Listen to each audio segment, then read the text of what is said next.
y cuando Herodes le iba a sacar, aquella misma noche estaba Pedro durmiendo entre dos soldados, sujeto con dos cadenas, y los guardas delante de la puerta custodiaban la cárcel. Y he aquí que se presentó un ángel del Señor, y una luz resplandeció en la cárcel, y tocando a Pedro en el costado, le despertó, diciendo, levántate pronto. Y las cadenas se le cayeron de las manos. Le dijo el ángel, cíñete, y átate las sandalias. Y lo hizo así. Y le dijo, envuélvete en tu manto, y sígueme. Y saliendo, le seguía, pero no sabía que era verdad lo que hacía el ángel, sino que pensaba que veía una visión. Habiendo pasado la primera y la segunda guardia, llegaron a la puerta de hierro que daba a la ciudad, la cual se les abrió por sí misma, y salidos, pasaron una calle, y luego el ángel se apartó de él. Entonces Pedro, volviendo en sí, dijo, ahora entiendo verdaderamente que el Señor ha enviado su ángel, y me ha librado de la mano de Herodes, y de todo lo que el pueblo de los judíos esperaba.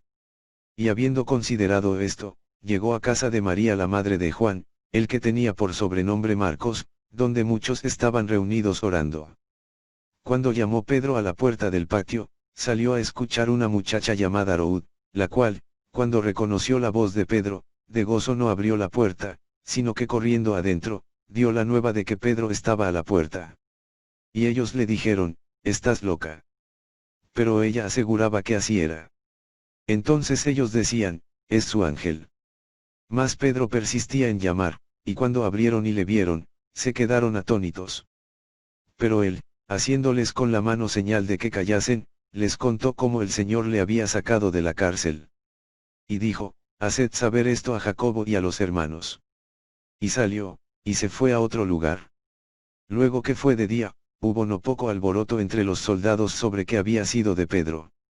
Mas Herodes, habiéndole buscado sin hallarle, después de interrogar a los guardas, ordenó llevarlos a la muerte.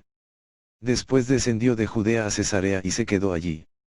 Y Herodes estaba enojado contra los de Tiro y de Sidón, pero ellos vinieron de acuerdo ante él, y sobornado Blasto, que era camarero mayor del rey, pedían paz, porque su territorio era abastecido por el del rey.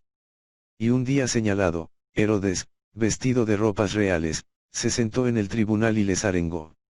Y el pueblo aclamaba gritando, voz de Dios, y no de hombre. Al momento un ángel del Señor le hirió, por cuanto no dio la gloria a Dios, y expiró comido de gusanos. Pero la palabra del Señor crecía y se multiplicaba.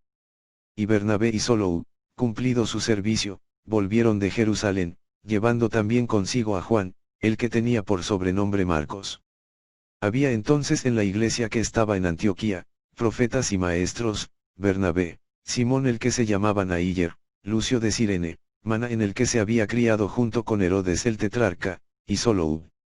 Ministrando estos al Señor, y ayunando, dijo el Espíritu Santo, apartadme a Bernabé y a Solou para la obra a que los he llamado. Entonces, habiendo ayunado y orado, les impusieron las manos y los despidieron. Ellos, entonces, enviados por el Espíritu Santo, descendieron a Seleucia, y de allí navegaron a Chipre.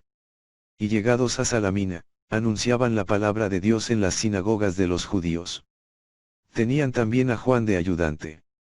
Y habiendo atravesado toda la isla hasta Pafos, hallaron a cierto mago, falso profeta, judío, llamado Bar Jesús, que estaba con el procónsul Sergio Paulo, varón prudente.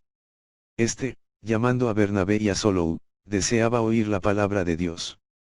Pero les resistía Alimas, el mago, pues así se traduce su nombre, procurando apartar de la fe al procónsul.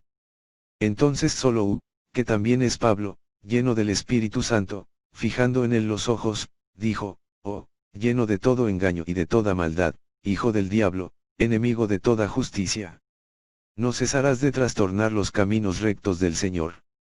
Ahora, pues, he aquí la mano del Señor está contra ti, y serás ciego, y no verás el sol por algún tiempo. E inmediatamente cayeron sobre él oscuridad y tinieblas, y andando alrededor, buscaba quien le condujese de la mano. Entonces el procónsul, viendo lo que había sucedido, creyó, maravillado de la doctrina del Señor.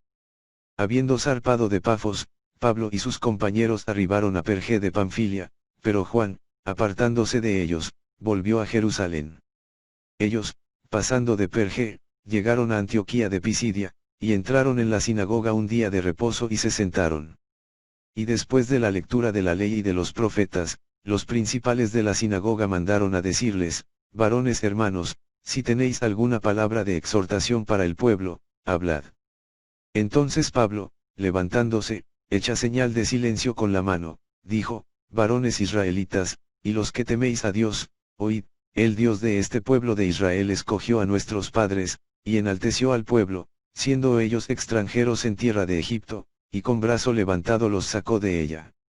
Y por un tiempo como de 40 años los soportó en el desierto, y habiendo destruido 7 naciones en la tierra de Canaán, les dio en herencia su territorio. Después, como por 450 años, les dio jueces hasta el profeta Samuel. Luego pidieron rey, y Dios les dio a Saúl hijo de Cis, varón de la tribu de Benjamín, por 40 años. Quitado este, les levantó por rey a David, de quien dio también testimonio diciendo: he hallado a David hijo de Isaí, varón conforme a mi corazón, quien hará todo lo que yo quiero. De la descendencia de este, y conforme a la promesa, Dios levantó a Jesús por Salvador a Israel. Antes de su venida, predicó Juan el bautismo de arrepentimiento a todo el pueblo de Israel. Mas cuando Juan terminaba su carrera, dijo: ¿quién pensáis que soy? No soy yo él, mas he aquí viene tras mí uno de quien no soy digno de desatar el calzado de los pies. Varones hermanos, hijos del linaje de Abraham, y los que entre vosotros teméis a Dios, a vosotros es enviada la palabra de esta salvación. Porque los habitantes de Jerusalén y sus gobernantes, no conociendo a Jesús, ni las palabras de los profetas que se leen todos los días de reposo, las cumplieron al condenarle. Y sin hallar en él causa digna de muerte, pidieron a Pilato que se le matase. Y habiendo cumplido todas las cosas que de él estaban escritas, quitándolo del madero, lo pusieron en el sepulcro. Mas Dios le levantó de los muertos. Y él se apareció durante muchos días a los que habían subido juntamente con él de Galilea a Jerusalén, los cuales ahora son sus testigos ante el pueblo.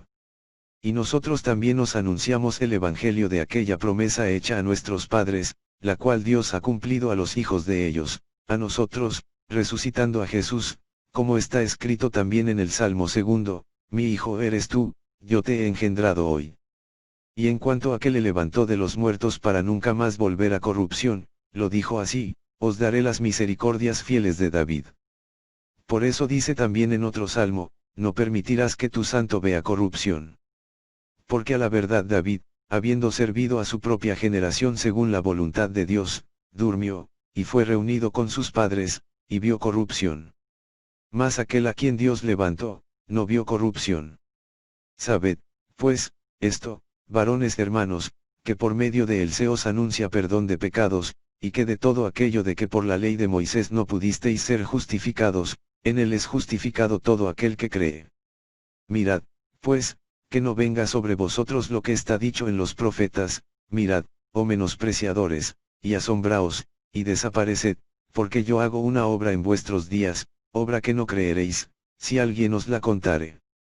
Cuando salieron ellos de la sinagoga de los judíos, los gentiles les rogaron que el siguiente día de reposo les hablasen de estas cosas.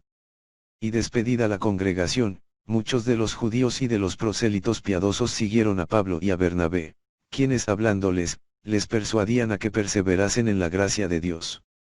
El siguiente día de reposo se juntó casi toda la ciudad para oír la palabra de Dios. Pero viendo los judíos la muchedumbre, se llenaron de celos, y rebatían lo que Pablo decía, contradiciendo y blasfemando. Entonces Pablo y Bernabé, hablando con denuedo, dijeron: a vosotros a la verdad era necesario que se os hablase primero la palabra de Dios, mas puesto que la desecháis, y no os juzgáis dignos de la vida eterna, he aquí, nos volvemos a los gentiles. Porque así nos ha mandado el Señor, diciendo: te he puesto para luz de los gentiles, a fin de que seas para salvación hasta lo último de la tierra. Los gentiles, oyendo esto, se regocijaban y glorificaban la palabra del Señor, y creyeron todos los que estaban ordenados para vida eterna. Y la palabra del Señor se difundía por toda aquella provincia. Pero los judíos instigaron a mujeres piadosas y distinguidas, y a los principales de la ciudad, y levantaron persecución contra Pablo y Bernabé, y los expulsaron de sus límites. Ellos entonces, sacudiendo contra ellos el polvo de sus pies, llegaron a Iconio. Y los discípulos estaban llenos de gozo y del Espíritu Santo. Aconteció en Iconio que entraron juntos en la sinagoga de los judíos, y hablaron de tal manera que creyó una gran multitud de judíos, y asimismo de griegos. Mas los judíos que no creían excitaron y corrompieron los ánimos de los gentiles contra los hermanos. Por tanto, se detuvieron allí mucho tiempo, hablando con denuedo, confiados en el Señor, el cual daba testimonio a la palabra de su gracia, concediendo que se hiciesen por las manos de ellos señales y prodigios. Y la gente de la ciudad estaba dividida, unos estaban con los judíos, y otros con los apóstoles. Pero cuando los judíos y los gentiles, juntamente con sus gobernantes, se lanzaron a afrentarlos y apedrearlos, habiéndolo sabido, huyeron a Listra y Derbe, ciudades de Licaonia, y a toda la región circunvecina, y allí predicaban el Evangelio.